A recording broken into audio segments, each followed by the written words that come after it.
All right, we're live, day 2. We're not actually live streaming. I'm recording live, okay? I'm recording live from CSM, the biggest physical therapy conference, I think, in the world. Yeah. Possibly, quite possibly. Very, very easy could be that way. So were you able to get coffee today, or did you have to wait in line? I got my own. I make my own in my room. I don't mess around with that.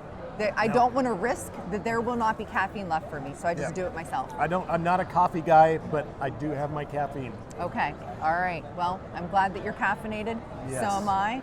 We're in the exhibit hall. It's great. Anything wonderful that you've seen here so far? There is a ton. This is the biggest I think we've ever had. Yeah. I'm amazed. It's huge. So anybody who's watching, it's just a tiny little itty bit here. So it's way bigger than this. But anyways, here we go. We couldn't do today's episode if it wasn't for our friends at US Physical Therapy, so thank you for letting us hang out at your booth over the course of CSM. And a quick reminder, if you were ready to level up your education this year, don't forget my MedBridge promo, PTA Plus. You can go to ptapluspodcast.com and find the promo code there so that you can get a discount on your CEUs. Next, our guest. He is not interested in small adjustments. He's talking about a full-scale redesign of physical therapy education. With deep expertise in both clinical practice and academia, national leadership roles, and a PhD focused on PTA student stress, which we have talked about, you have to go back and listen, he believes that the future of our profession depends on breaking down silos and building something completely new. Welcome back to the show. Are you a three-peat? Yes. This is number 3. Three-peat. Yes. Drew Wilcox. Thanks for coming on. I'm glad you're here. Thanks for having me on. Yeah, of course, yeah. So what brings you to CSM this year? I came and I did a pre-con first on using AI in the clinic and in education, which was a blast. It was a great pre-conference course. Yeah. And a lot of AI sessions this year, more than I think we've had before. Yeah, So I noticed that. It's awesome. What AI is doing for us, it's just, it changes so fast, but it's just completely revolutionizing everything we do. Yeah, of course. And if you're not using it, you're behind. Yeah. You're behind. And that's the interesting thing. We kind of feel like if you're starting now, you're an early user, but that's not the case. Oh no. AI is changing so fast, you got to jump on it now or you're going to be left behind. Yeah, crazy. So you're not a first-time attendee. No, I'm not. I know this for a fact because I've seen you at CSM before. Yeah. I'm one of the old guys. I've been here, I think this is my 20th year. What brings you back? Why do you keep coming back? The biggest thing for me is the networking. It's running into old friends that you only get to see once a year, which is the best part of it. The sessions are great, new products, but really CSM to me, it's all about networking. Yeah, this is where you make the connections to make the thing happen. Yeah. And that's, some of the things that we're going to talk about with PTA education. You being here, you're rubbing elbows with people who are going to be able to influence and make these types of changes happen in the future, hopefully, if it all works out that way. So you and I have big ideas about what the education for PTs and PTAs could look like in the future. So yeah. And it really is where all the conversations start. It's at meetings like this. CSM's a big one. Yeah. Last night we went out and had dinner with Chris Junkins. Chris, shout out to Chris, one of my favorite people in the world. Chris is here. He's here. He was my first podcast guest. Oh, nice. Yes. That's awesome. Yeah. He was the one that kind of pushed me to get involved 10 years ago, 15 years ago, something like that. Right. Just pulled me aside, and that's one of the reasons why I'm doing what I'm doing now. Yeah. Because someone said, hey, have you ever considered? These are conversations that we were having earlier today. So so you got it. And if you recognize that in somebody else, do it. Yeah. So, definitely let somebody know that they have the potential to do something different. So what's a conversation that you've either heard in the hallway or maybe a session that you're ready to take and implement right away? Using AI more. Right. It really is. Develop curriculum assessment, but really on the nitty gritty with developing better quiz questions and exams and tying in assignments to exams and really from the lecture to the assignment to the exam. Really making a connection between all of it and using AI to make sure that happens effectively but efficiently too. Yeah, it can definitely save us a ton of time. And it sparks a lot of innovative thinking. In my opinion, it can really spark that. Yeah. it's not easy to create a quiz question or an exam question. There's a lot more work that goes into it. AI can do that for us really easy. Yeah. And to do that over and over and over again, Yeah. it's difficult. And that's why we're so protective of what we have with our tests and quizzes and whatnot. So our integrity matters, right? So why is it important for you to come to an event like this at CSM and hear content that is not necessarily PTA only, but PTA oriented, or that can be PT-PTA? Why is it important for us to have content here that PTAs can have? Really, if it's physical therapy information, it's PTA information. And that's the thing, I've never been to a session that I didn't feel like applied to me. When I was still, I'm in academia now, I'm teaching full time, I'm not in the clinic, but even when I went to a session that was put on by James Andrews, Dr. Andrews, the renowned surgeon, and it was about shoulder evaluations. It absolutely applied to me, and I love it because I love shoulders. I'll treat shoulders every day of the week, and it was a blast. It was designed for PTs and shoulder evaluation, but all of the special tests, we do that. All of the assessments that go on, we do that. So even though it was designed for evaluation of the shoulder, I still took a ton of information from it. Absolutely. And this was groundbreaking information. I remember him talking about how we typically look at shoulder rehab on a 12-week basis. How are they doing at 12 weeks? And here's Kevin Wilk and James Andrews saying, why are we talking about 12 weeks? We need to talk about 12 months. We're doing it, pushing it too fast. I took it back to my clinic immediately and provided all this research to the clinic saying, this is why we're not getting shoulders coming in. Yeah. We need to create a program, a protocol that's a 12-month protocol, not 12 weeks. And the clinic actually listened, we did it, and we got surgeons sending us their rotator cuff patients because we're looking at 12 months and not trying to force rehab in 12 weeks. So all of this content, it applies to what we're doing. And it really doesn't matter who it's designed for, you can pull information out of it and use it. And I've really noticed an evolution over the years. I've been coming to CSM just a little over 10 years. And at first, I would notice when I would go into a session. Now, the reality is there's only about 300 PTAs here. Okay, so a little bit over 300. And so the rest are PTs. But I used to notice that the content was, or the language that was used was only like physical therapists or DPT students or whatnot. But it's changed, in my opinion. As a matter of fact, I was in a session yesterday about ethics, and they outright said, and they were all DPT educators, they outrightly said, there's not enough research on ethics for PTAs.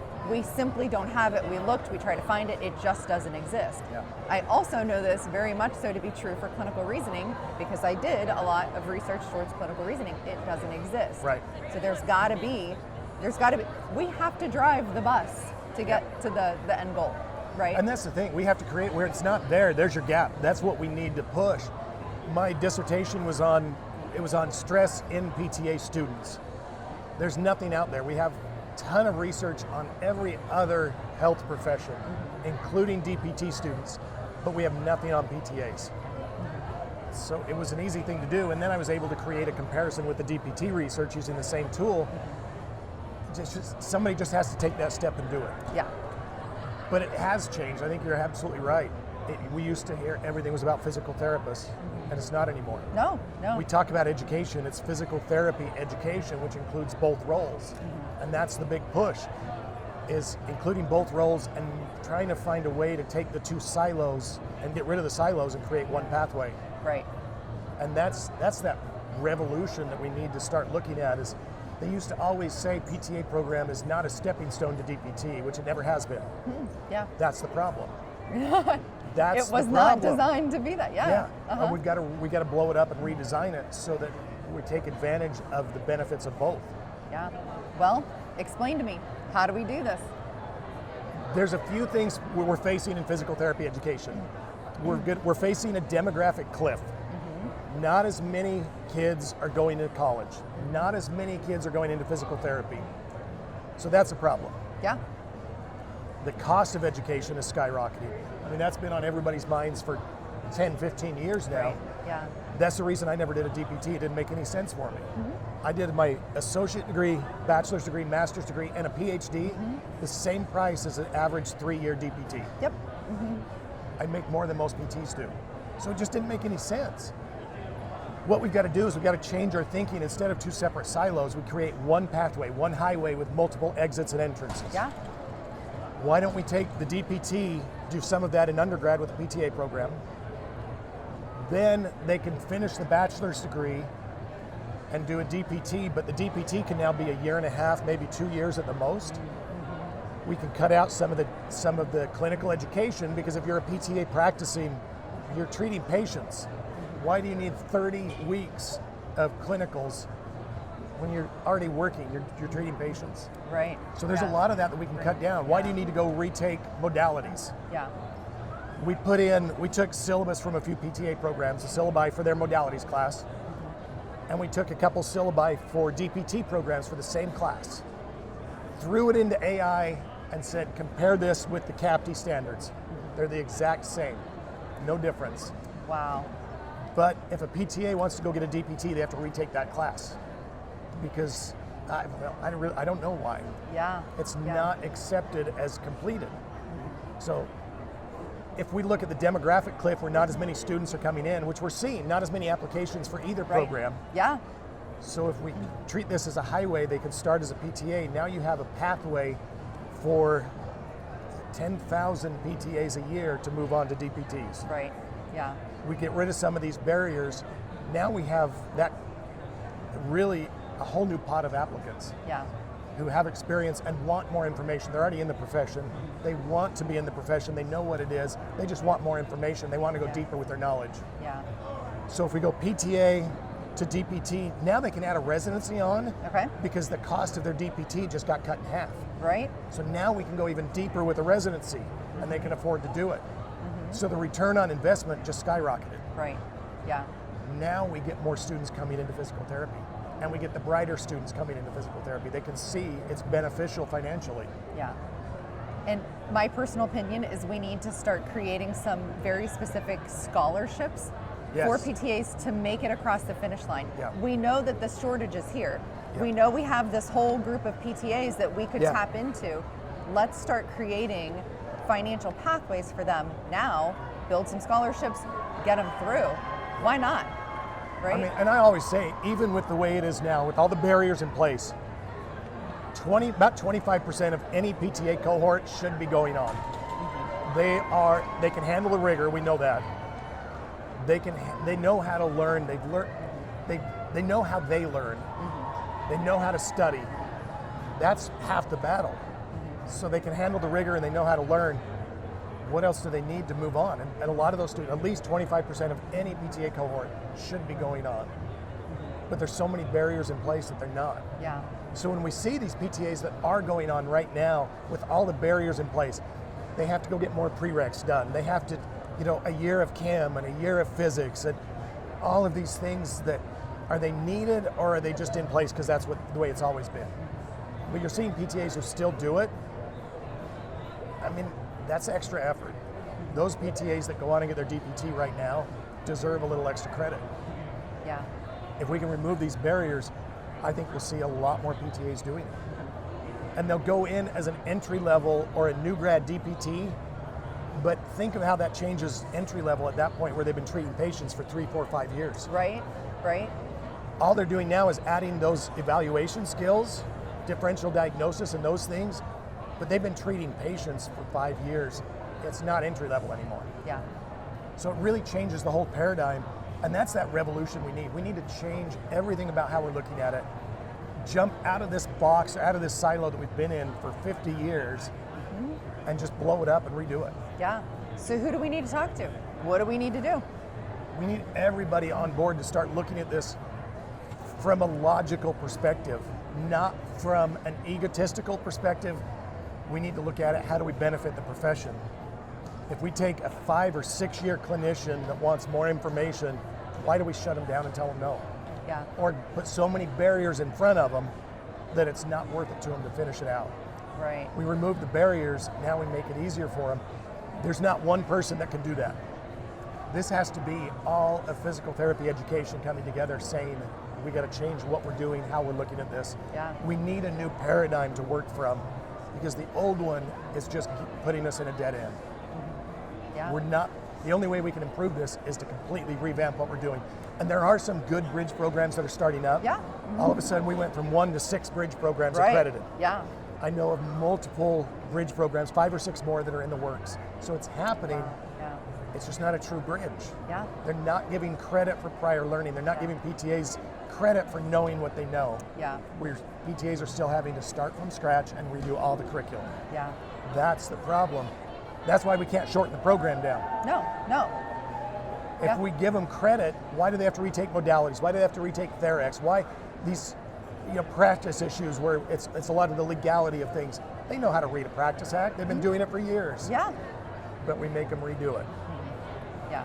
I'd love to put it to a test and do some research on it. I would say most PTAs know their practice act better than most PTs do, because we beat it into them so much in PTA programs. Right. They have to know their scope because Right. nobody else will. Right. Nope. You're absolutely right. Yeah. So a lot of these things they know. Why are we making them to retake those classes? Yeah. Yeah. That's my Hey. question. Big ideas and big questions. All right, it's time to play a game. If you could only All right. bring 3 things to CSM, what would it be? There's my first, caffeine. Caffeine? You gotta caffeinate. Yes. There's too much going on. Too much. Shoes. Comfortable shoes. You gotta have shoes that you can walk in. Oh, I got my boots. I really regretted yesterday I didn't bring my comfortable. I have them. Not today. I do. But Good. Yeah. That's the other Yeah. thing. Okay, so that's 2. The third thing, this is cheesy, but it's the only other thing I can come up with. It's really cheesy, and I'm sorry about this, but you got to come in with an open mind, Yeah. because most of the opportunities I've had in my career are because of CSM conversations like Yeah. this Yep. that totally changed my thinking. Yeah. Absolutely. So that's one of the things that, there's so much going on here, but if you have an open mind and you're willing to look at somebody else's perspective, it'll change your paradigm a little bit, change your perspective, Yeah. and give opportunities you never even dreamed of. Absolutely. Couldn't have said it better myself. Those are the 3 things: caffeine, comfortable shoes, open mind. Thank you so much, Drew. Yes. I appreciate your time. Thank you. Yeah. Thanks for listening to PTA Plus, the podcast for PTAs by PTAs. Subscribe, follow us on social, and share the show. Elevate yourself. This show is for educational purposes only. No clinical decision making should be made from its content. See you next time.